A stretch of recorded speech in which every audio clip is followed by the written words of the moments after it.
जिले के गांव बाबरा में महिला सरपंच की दबंगई इतनी बढ़ गई कि महिला सरपंच ने एक पंच पर थप्पड़ जड़ दिया। मामला ये था कि ग्राम सचिव ने पंचायत की एक बैठक गांव में बुलाई थी, जिसके दौरान महिला सरपंच एक कागज पर पंचायत मेंबरों के हस्ताक्षर करवाने के लिए उन पर दबाव बना रही थी, लेकिन पंच वेदपाल ने हस्ताक्षर करने के लिए मना कर दिया, जिस पर महिला सरपंच ने पंच को थप्पड़ जड़ दिया। इस पर अपनी बेइज्जती महसूस करते हुए पंच ने महिला सरपंच की थाने में रिपोर्ट लिखाई, लेकिन उस पर कार्रवाई नहीं होती देख आज पंच वेदपाल पुलिस अधीक्षक कार्यालय पर पहुंच गए और अपने लिए न्याय की गुहार लगाई। हालांकि पुलिस अधीक्षक ने उचित कार्रवाई का आश्वासन दिया। अब देखना यह है कि क्या पीड़ित पंच वेदपाल को न्याय मिल पाएगा या नहीं। हालांकि वेदपाल ने कहा है कि अगर न्याय नहीं मिलता है तो वह आगे अपनी बात पहुंचाएंगे।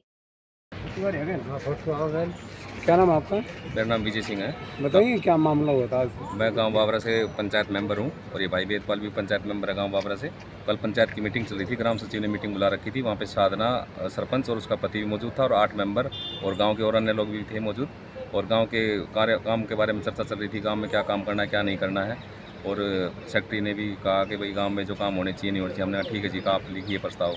और इतनी देर में वो सरपंच जो है उसको एकदम आवेश में उठ के हमारी तरफ आई। हम दोनों एक साथ ही बैठे थे बिल्कुल एक ही सोफे पे, और ज़ोर ज़ोर से चिल्लाने लगी। हमारे ऊपर दबाव बनाया कि साइन करने हैं नहीं करने हैं, करने हैं नहीं करने हैं। तो भाई बोला कि साइन तो जायज़ पे करेंगे। करी जायज़ नाजायज़ क्या होता है, साइन करने पड़ेंगे, साइन तो करने ही पड़ेंगे। और एकदम से जी बहुत तेज इसके थप्पड़ मारा मेरे भाई। साइन करा रहे थे? प्रस्ताव पे था जी, ना में वो प्रस्ताव पढ़ाया गया, ना में सुनाया गया, ना में दिखाया गया। और एकदम से आगे करीब साइन करने पड़ेंगे, आज तो साइन करके ही जाना पड़ेगा। ये बोला जायज़ पे करूँगा। करी जायज़ नाजायज़ क्या होता है, थप्पड़ मारा जी फिर इतनी तेज खींच के इसके भाई के। आज एसपी साहब उसके बाद फिर हम कल थाने में गए थे। थाने में हमारी कोई कार्रवाई नहीं हुई, एप्लीकेशन ले ली और कहा कि ठीक है तुम जाओ, कार्रवाई हो जाएगी। उससे पहले भी वो सरपंच का जो पति है जोगिंदर, वो एक हमारी पंचायत मेंबर है लेडीज़, उसके घर में भी घुस गया था जी। उसके बारे में भी हम एसपी साहब से मिले थे, थाने में भी गए थे, उसमें भी कोई कार्रवाई नहीं हुई आज तक। तानाशाही रवैया अपना रखा है सरपंच ने, कोई कार्रवाई हमारी कहीं नहीं हो रही है। आज एसपी साहब से मिले थे, एसपी साहब ने आश्वासन दिया है कल का 11 बजे का कि कल कोई कार्रवाई होती है तो ठीक है ना, फिर आगे बताना। तो वो तो बता रहे हैं कि प्रदेश अध्यक्ष के उनके हाँ जी, प्रदेश अध्यक्ष का कि पूरा दोष दिखाता है जी वो बीजेपी पार्टी की। तो बीजेपी धनखड़ साहब ये थोड़ी ना कहते हैं किसी के साथ ऐसा दुर्व्यवहार करो। हाँ, धनखड़ साहब नहीं कहते, लेकिन जी वो तो मिस यूज़ कर रहा है ना जी नाम का। हमें तो नहीं पता आप कहते हैं या नहीं कहते हैं, लेकिन वो तो गाँव में यूज़ करता ही है जी, अपनी पावर का इस्तेमाल करता है। जब भी तो हमारी कार्रवाई नहीं हो रही कहीं पे, क्या पता हमें क्या कहाँ से फ़ोन कराता है, क्या करता है, दोष दिखाता है। हाँ दोष दिखाता है जी, पूरी तानाशाही रवैया अपना रखा, पूरा दबाव डाल रखा है जी हमारे ऊपर। हमारे गाँव घरों की पैमाइश भी करा रखी है, जबरदस्ती घर फुटवा दूंगा तुम्हारे।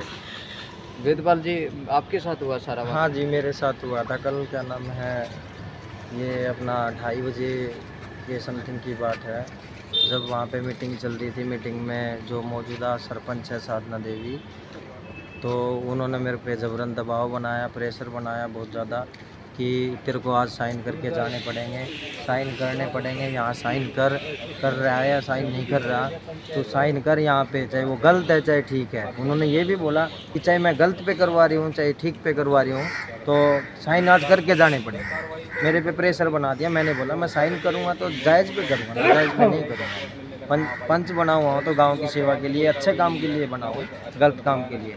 कितने में मेरे को उसने थप्पड़ मार दिया। मेरे पास वॉइस रिकॉर्डिंग है और मैं वही वॉइस रिकॉर्डिंग कहीं भी देने के लिए तैयार हूँ, लेकिन मेरे को न्याय मिलना चाहिए। अच्छा, तो आपने तुरंत पुलिस कार्रवाई नहीं की क्या? नहीं, तुरंत पुलिस पर कार्रवाई की थी हमने।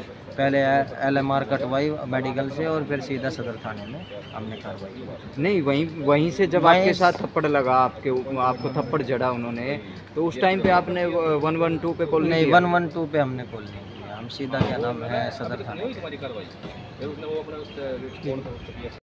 दार है तो सज़ा ही मिलनी चाहिए उसको। ये बताओ मेरा कसूर क्या था कि गांव में सबके सामने पंचायत के सामने मेरे को थप्पड़ लगा है, तो मेरे तो इज्जत है, मेरी तो बेइज्जती है वही है बहुत ज़्यादा। आसपास के एरियो में भी ये कह गए ये वेदपाल है, साधना सरपंच से पिटा हुआ था, ये साधना सरपंच से पिटा था वही वेदपाल है। कहीं आपके साथ ऐसा तो नहीं है आप गांव की आवाज़ उठा? पहले भी आपने जो है गांव के लिए आवाज़, यही तो रंजिश है। मैंने गाँव के लिए मैं हरदम आवाज़ उठाता हूँ और 80% 85% लोग मेरे साथ भी हैं गांव के। और क्या नाम है, आवाज़ उठाई, उस आवाज़ में मैंने उसको चोर भी साबित किया है आज से 1-1.5 महीने पहले। तो उसकी वजह से भी कुछ वो मेरे से थोड़ा सा दबाव डालता है। और हाँ, मामला आया था स्कूल से ईंटें चुरा ली। हाँ, वही मामला, जब ईंटें चुराई थी उसको दोषी ठहराया गया था और उस पर जुर्माना भी डाला गया था। हाँ, उस टाइम पे तो उसने सफाई दी थी कि ये जो है मैंने दान दिया है। नहीं दान दिया वो सफाई वो गलत है, वो ये हरदम झूठा आदमी है, हरदम झूठ बोलता है। ठीक है, यहाँ पे ऑफिस में आके डीओ साहब के ऑफिस में आके गलती मांग के गया है, बाकायदा उसकी एप्लीकेशन भी लिखी हुई है गलती की। ठीक है, उसमें आरोपी है वो, बाकायदा डीईओ साहब के सामने गलती मांगी है उसने, पंचायत के सामने गलती मानी है।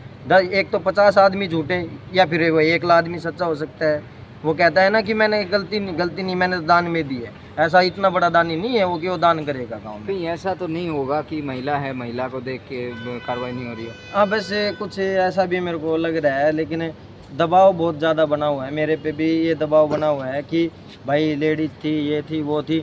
अरे फिर मेरे को न्याय कहाँ से मिलेगा? वो लेडीज़ थी, यानी कि लेडीज़ ही करती रहेगी ये काम। जेंट्स को अगर दबना पड़ता है तो जेंट्स दबे जाए, लेडीज़ ही हरदम ऊपर रहेगी। अगर जेंट्स की गलती नहीं है तो फिर लेडीज़ को सज़ा मिलनी चाहिए, उतनी सज़ा की हकदार लेडीज़ भी होती है।